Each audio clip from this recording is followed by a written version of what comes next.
Saturday morning. Coffee brewing. Sunlight through my apartment window. 7 years of peace. 7 years of rebuilding myself into someone I actually liked. Then came the knock.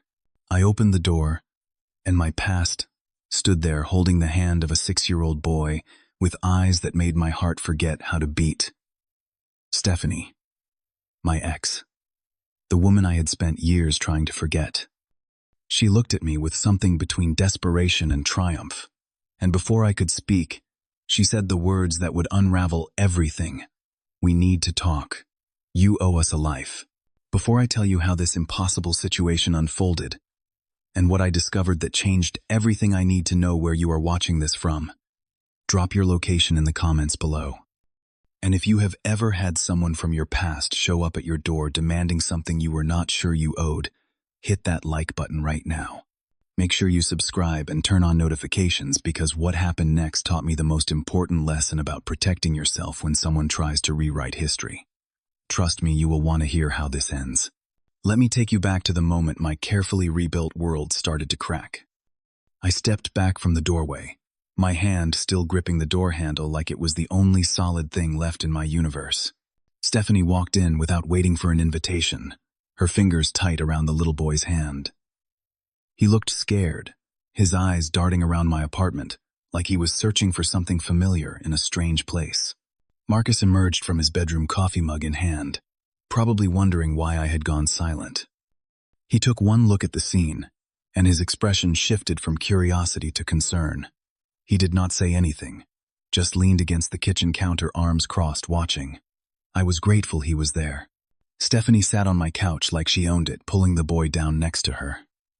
He perched on the edge, small hands folded in his lap, clearly uncomfortable. She looked different than I remembered, harder around the edges. The brightness I had once fallen for had dimmed into something that looked like exhaustion, wearing a mask of determination.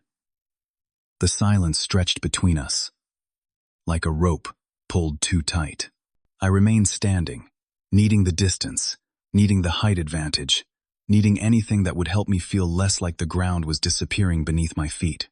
"This is Liam," she finally said, her voice carrying an edge I remembered too well from our worst fights.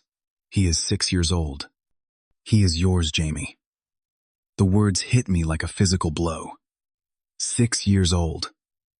I did the math instantly, automatically, the way your brain does when it is trying to make sense of something impossible.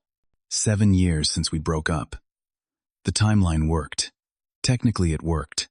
I found out I was pregnant 2 months after we ended things. Stephanie continued, her voice taking on that rehearsed quality, like she had practiced this speech.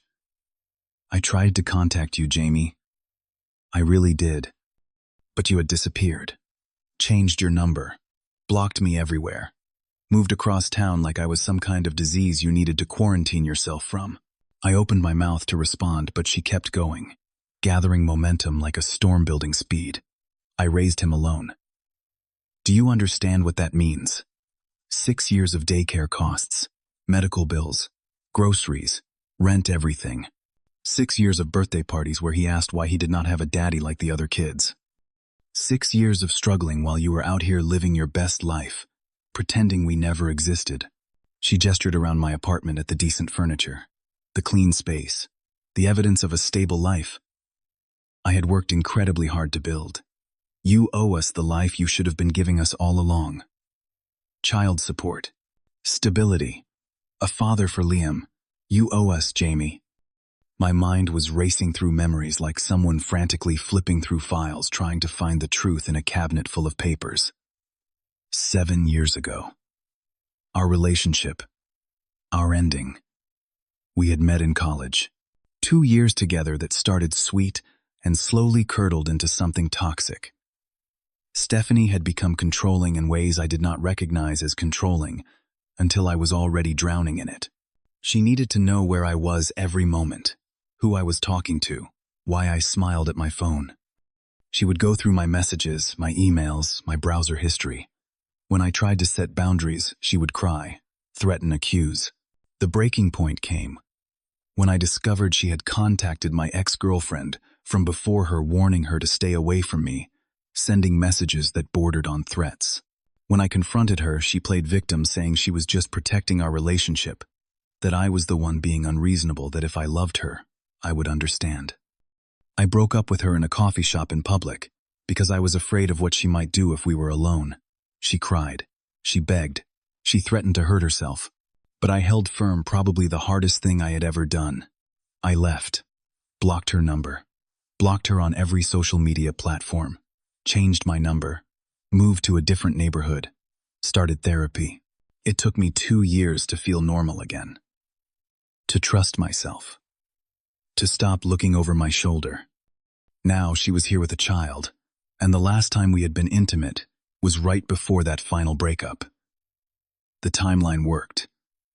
But Stephanie had been on birth control. She had told me she was. We had been careful. I looked at Liam.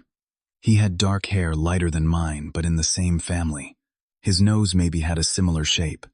But children look like lots of people. I had learned that from looking at strangers and seeing ghosts of familiarity everywhere. Stephanie, I said, and my voice came out steadier than I expected. Therapy had taught me that. Calm in crisis. Breathe. Think. I understand this is serious. 7 years is a long time. Before we discuss anything, before we make any plans, I need proof. I want a DNA test. Her face flushed red, anger flashing across her features like lightning. Are you calling me a liar? I am asking for certainty, I replied, keeping my tone even.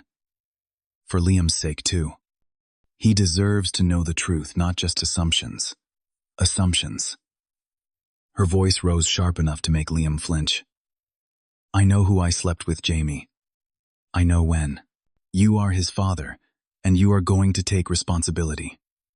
Then a DNA test will prove that, I said, and we can move forward with absolute certainty. She stood up abruptly, her whole body radiating fury. You just want to deny your responsibility. This is exactly like you running away the moment things get difficult. You have a pattern, Jamie. You run. You always run. The accusation stung because it was designed to. She was reaching for the old wounds, the guilt, the manipulation tactics that used to work so well on me. Look at him, she shouted, gesturing at Liam, who was now visibly distressed, his small face crumpling. Your son needs his father, and you are sitting here demanding legal proof like he is some kind of fraud case. Marcus stepped forward, then his voice calm and measured. Stephanie, a DNA test is reasonable. It protects everyone involved. If Liam is Jamie's son, the test proves it, and everyone can move forward with certainty. If you are sure you have nothing to worry about, she turned her glare on Marcus. Who even are you? Someone who cares about making sure everything is done right, Marcus said simply. For the kid's sake most of all. Stephanie looked between us, her jaw tight clearly, realizing she could not refuse without looking suspicious. The silence stretched again, different this time, weighted with decision. Fine, she finally spat. Fine. We will do your stupid test. But when it comes back proving I have been telling the truth, you are going to owe me more than just money, Jamie. You are going to owe us years. I will pay for the test I offered. We can go to a clinic on Monday. That is 2 days. The results typically take 3 to 5 business days after that. Until then, no demands, no drama. We just wait for facts. She stared at me for a long moment, something unreadable in her eyes. Then she grabbed a pen from my counter and scribbled her phone number and address on a scrap of paper. Monday morning, 10 o'clock. There is a clinic on Riverside Avenue. She picked up her purse, took Liam's hand. The boy looked up at me as they headed toward the door. His expression confused and sad in a way that made my chest ache. At the doorway, Stephanie paused. I hope you can sleep tonight, knowing your son went home without his father again, she said, her voice dripping with practiced pain. Then, they were gone. The door closed. The apartment felt too quiet. I collapsed onto the couch, my legs suddenly unable to hold me. Marcus sat down next to me. "You did the right thing, man," he said quietly. I stared at the ceiling, my mind spinning like a carousel that had lost its brakes. What if it was true? What if I had been a father for 6 years and never knew? What if there was a child out there who needed me, and I had been absent through no fault of my own? But also beneath that guilt, there was something else. A small voice that whispered something is not right here. Something about her story, her timing, her desperation felt wrong. "Something feels off," I said aloud. Marcus nodded slowly. "Yeah, I got that feeling too. But we will know soon enough." Soon enough. 3 to 5 business days after Monday. A week, maybe less, to find out if my entire life was about to change directions. I did not sleep that night. Sunday arrived with a gray sky that matched my mood. I told Paula everything over breakfast at her place. She listened, her hands wrapped around her coffee mug, her face serious. "Even if he is not yours," she said carefully, "she is going to make your life difficult, Jamie. This woman knows how to find your pressure points." I knew she was right. I had barely finished explaining when my phone buzzed. A text from Stephanie. A photo of Liam sitting on a worn couch holding a stuffed bear that had seen better days. The caption read, "He asked about you today." Then another text an hour later. "We are running low on groceries. Things are tight this week." Then another. "Liam needs new shoes. His toes are pushing through the front. Can you send $50? By afternoon, the messages had escalated. "We are behind on rent. I would not ask if I had any other choice. Please, Jamie."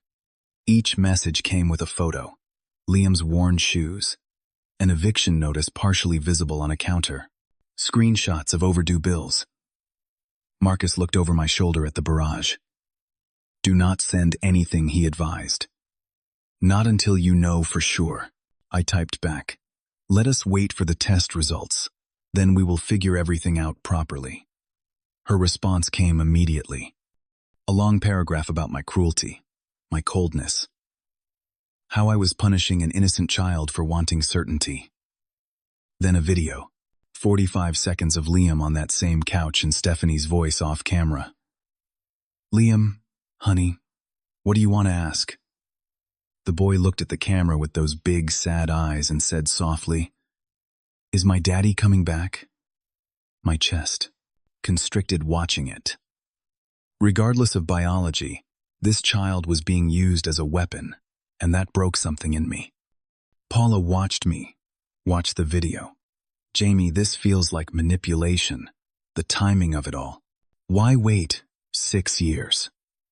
Why not come forward when she was pregnant? Or when he was born? Or any time in between? Why now?" It was a question I had been avoiding because I did not want to think about the answer. But Paula was right to ask it. Monday morning came wrapped in anxiety. The clinic was sterile and cold, all white walls and fluorescent lights. Stephanie was already there when I arrived, Liam holding her hand, looking small and scared in the big waiting room. The process was simple. Cheek swabs. The technician was gentle with Liam, talking to him about his favorite cartoons while she collected the sample. The boy was scared of the swab pulling back, and without thinking I knelt down next to him. "It does not hurt, buddy," I said softly. "It is just like a tiny brush. Tickles a little bit. You are brave, right?" Liam looked at me. Really looked at me and nodded slowly. He let the technician swab his cheek, and when it was done, he smiled at me. "You are nice," he said simply. My heart cracked a little.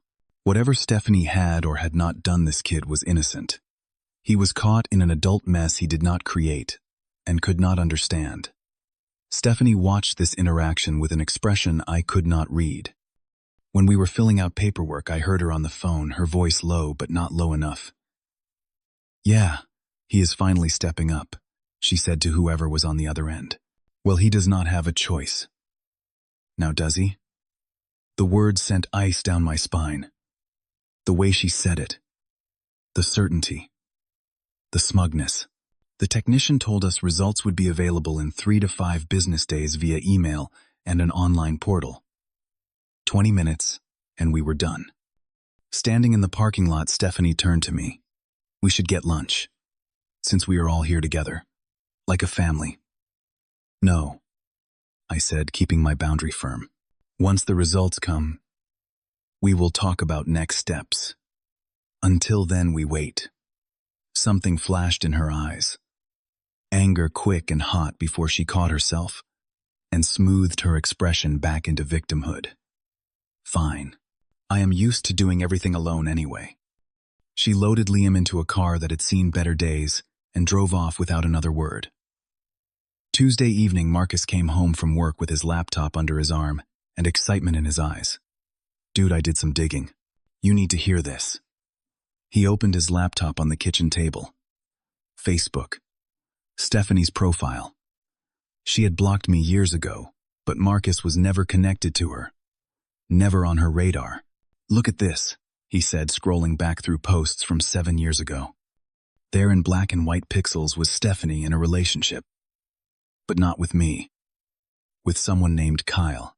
Photos of them together, arms wrapped around each other, dated to the exact time period she claimed I was the only possibility.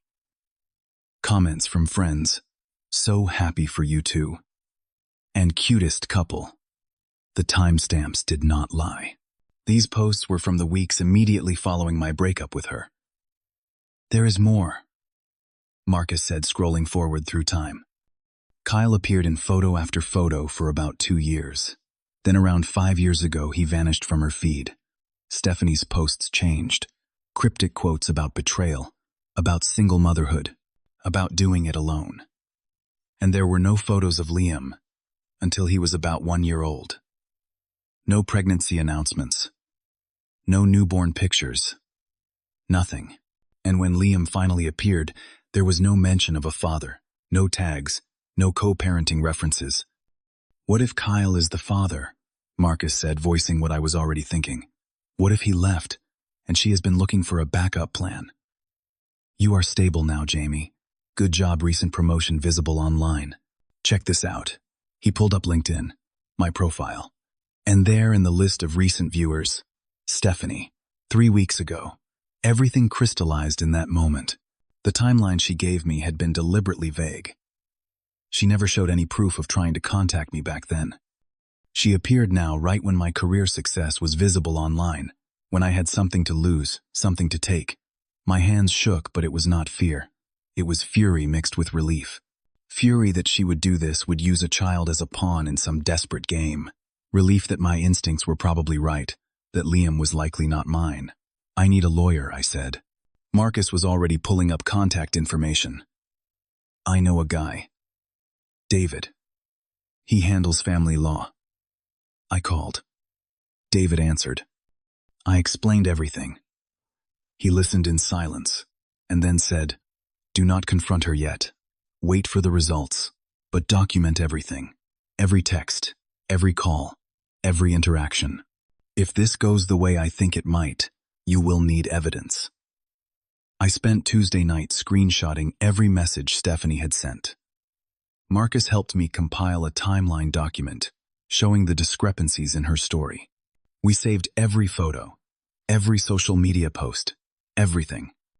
Wednesday and Thursday crawled by like wounded animals.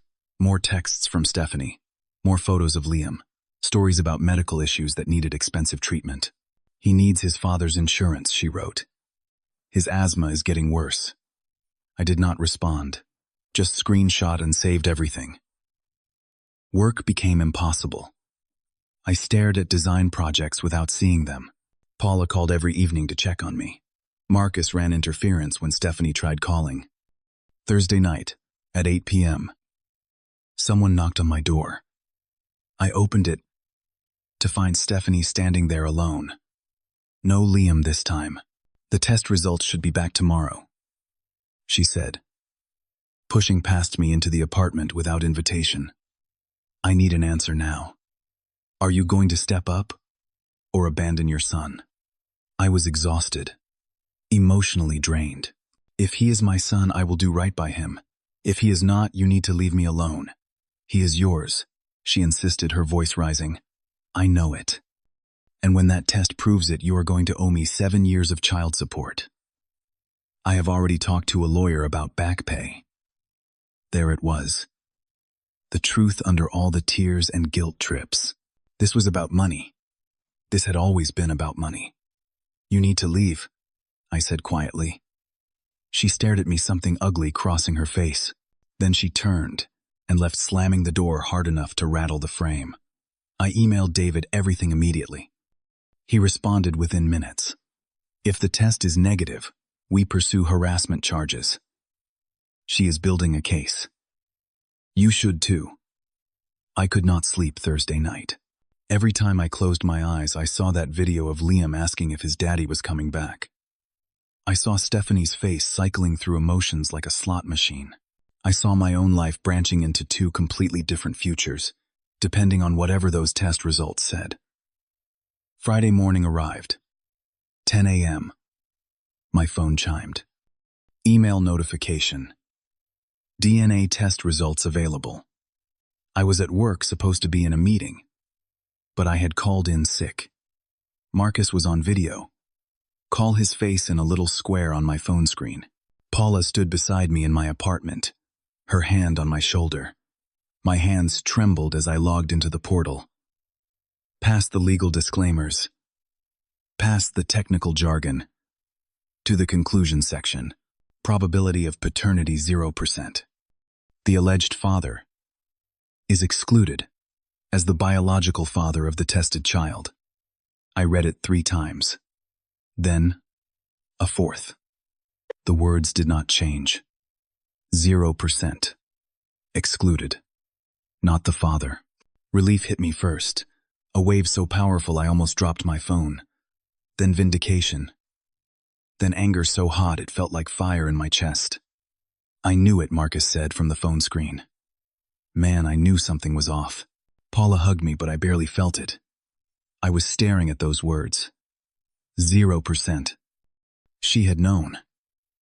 Stephanie had to have known there was a chance, maybe even a certainty, that I was not the father. And she had tried to trap me anyway. I forwarded the results to David immediately. He responded in seconds. Do not contact her first. Let me handle this legally. But my phone was already buzzing. Stephanie. A text.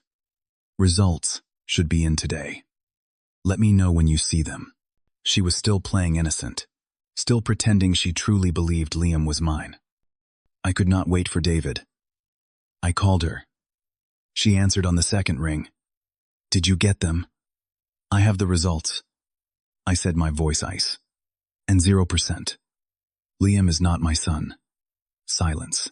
3 seconds of absolute silence. Then, that cannot be right. They made a mistake. No mistake. It is definitive. He is not mine. Her voice changed, cycling through gears. This is impossible. You have to be the father. I was not with anyone else. That is interesting, I said, because I have photos of you with Kyle. Time-stamped. From the exact month you claim you could only have been pregnant with my child. Another silence. This one different. Caught. Where did you get those? That is none of your business. The mask was gone. Her voice was pure venom now. You think you are so smart. You ruined my life 7 years ago. I needed you to be the father. Do you know how hard it has been? Kyle left me when I was pregnant. I have been barely surviving. Then I saw you online doing so well with your fancy job and your nice apartment. You owe me for what you put me through. That breakup destroyed me. You should have stayed. This is your fault. It was a confession. Everything spilling out in her rage. I owe you nothing, I said. You lied about Liam being mine. You tried to extort money from me. You manipulated me using a child. You cannot prove anything, she screamed. Actually, I have everything documented. My lawyer has it all. If you contact me again, I am filing harassment charges. Stay away from me. Get help. and figure out who Liam's actual father is, because it is not me. I hung up as she was mid-scream. My phone exploded immediately. Text after text, alternating between rage and begging. Please, I am desperate, I need help. Then you are a monster, you will regret this. Then I will tell everyone you abandoned your child. I forwarded every single message to David. Within 2 hours, David had sent a cease and desist letter. Detailed, legal, listing every piece of evidence of attempted fraud, warning that any further contact would result in legal action. Any false claims about paternity would result in a defamation suit. Saturday morning, one final message arrived. Long, different in tone. I am sorry. I was desperate. Kyle really did leave when he found out I was pregnant, and I have been struggling ever since. When I saw you were doing well, I thought maybe you could help. I thought if I could just convince you everything would be okay. This was wrong. I know that now. I will not bother you again. Please do not sue me. I just want to take care of Liam. It was closer to honesty than anything else she had said, but it was also still making excuses, still not taking full responsibility. I showed it to David. We could pursue fraud charges, he said. You would likely win. I thought about it. Thought about the time, the money, the emotional energy a legal battle would consume. Thought about Liam, an innocent kid, with a desperate mother who made terrible choices. As long as she never contacts me again, I am done. I just want to move on. David added a note to the cease and desist agreement to not press charges, contingent on 0 future contact. I blocked Stephanie's number, her email, every social media platform. Changed my apartment locks because she knew where I lived. Increased all my privacy settings online. Marcus joked that I was entering witness protection again, but I felt lighter. For the first time in 2 weeks, I could breathe. The weeks that followed were about processing. I returned to therapy, something I probably should have done the moment Stephanie showed up. My therapist helped me work through the guilt, the manipulation tactics, why I had almost fallen for it, despite my instincts screaming that something was wrong. Your empathy is not a weakness, she told me. It is a strength, but it needs boundaries to protect it. Paula and I grew closer through all of this. One evening, lying on her couch, she said, I am proud of how you handled it. You stayed calm, you protected yourself, but you did not become cruel. That takes strength. We talked about how past relationships shape us, how trauma leaves marks that take years to heal. I realized that 7 years ago I probably would have caved, would have paid Stephanie out of guilt, would have let the manipulation work because I did not yet know my own worth, my own boundaries. Marcus reflected on it one night over beers. 7 years ago, you would have let guilt consume you, but you have grown. You recognized the manipulation early. You protected yourself. That is character development, brother. I still thought about Liam sometimes, wondered if he was okay, hoped Stephanie got help for his sake. It made me sad that a child was caught in his mother's desperation and poor choices. But I also knew I could not save everyone. My responsibility was to my own truth and well-being. What did I learn from all of this? Several things, actually. First, people from your past do not always return because they miss you. Sometimes they return because they need something, and they know exactly which buttons to push, which guilt to leverage, which old wounds to reopen. Second, compassion does not mean letting people walk over you. I could feel empathy for Stephanie's struggles, could understand that desperation makes people do terrible things, and still protect myself from her lies. Those two things were not mutually exclusive. Third, trust, but verify. Especially when someone shows up after years with a life-changing claim. Asking for proof is not cruel. It is necessary. It protects everyone involved, including the innocent parties who get caught in the crossfire. Sometimes I wonder if Stephanie ever found Kyle, if she told him about Liam, if that little boy knows his real father now. I hope the kid is okay. I genuinely do.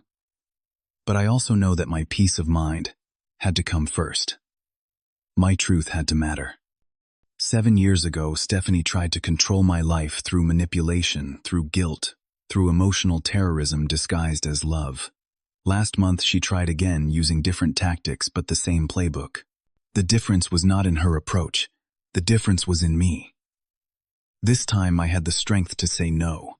I had built boundaries. I had learned my worth. And that no, backed up by truth and protected by those boundaries, set me free in a way I had not known I needed. They say the past always catches up to you. Maybe that is true. But I think the real question is this: when it does catch up, who will you be? The person you were then vulnerable and uncertain and easily manipulated? Or the person you have fought to become someone who knows their worth, who can extend compassion without sacrificing truth, who can protect themselves while still caring about others? I chose to become the second person. And that choice, more than any DNA test result, was what truly set me free. Now I want to hear from you.